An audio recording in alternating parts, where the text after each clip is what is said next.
Në Kosovë mesatarisht me patate mbillen 8 deri 10.000 hektar. Në komunë të Vushtrrisë me patate mbillen 1.000 hektar. Bashkëpunimi i mirë në mes të kompanisë Pessoa dhe Agrikos nga Olanda që sa vjen e intensifikohet, ka rezultuar me mesatare prodhuese të patates prej 15 tonësh për 1 hektar dhe si i tillë është më i larti në rajon. Kosova në vitet më të këqija prodhon mjaft patate për nevojat e veta dhe për eksport.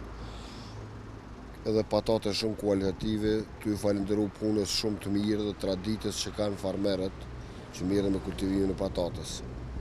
E përmendet Agriko do të thotë shumë për neve, sepse është kompani lidere në Evropë dhe më gjerë për prodhimin e farës patates.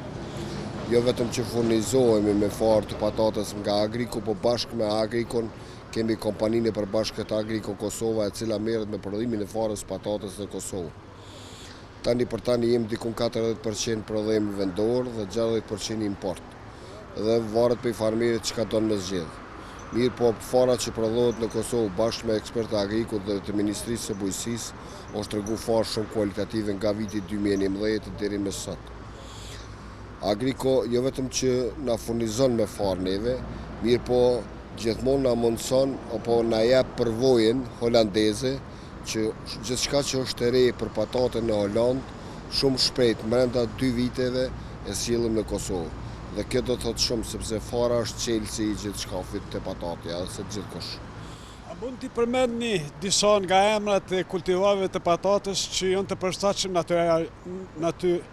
natyrshëm në disa rajone të Kosovës? Tani mo dihet që lider për patatet të hershme është Riviera, ndërsa për të vonshmet kemi Agria, ajo dominon në Kosovë, ndoshta dikon për 50% të sipërfaqeve. Mirë po kemi edhe varietete tjera të vonshme që është Arizona dhe Ambitioni që kanë tregu shumë të suksesshme dhe në të ardhmen veç e pret që në Kosovë do të shtrihen shumë më gjerë, ndërsa për përpunim kemi Arsenalin dhe Atlantikun, varietete të reja që gjithashtu po tregojnë shumë cilësore në përpunim. Keni pasur edhe përpjekje që të krijoni edhe apo të bëni riprodhimin e farës vendore, si themi të patates?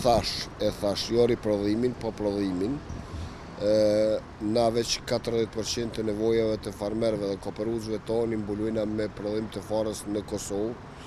Përparësia është sepse kjo farë del shumë më lirë, se vetëm transport nga Holanda deri këtu paguhen rreth 15 cent, dhe është tregu farë që sadakudo i flen klimës më shumë se sa ajo që vjen nga Holanda, o tregu shumë e suksesshëm.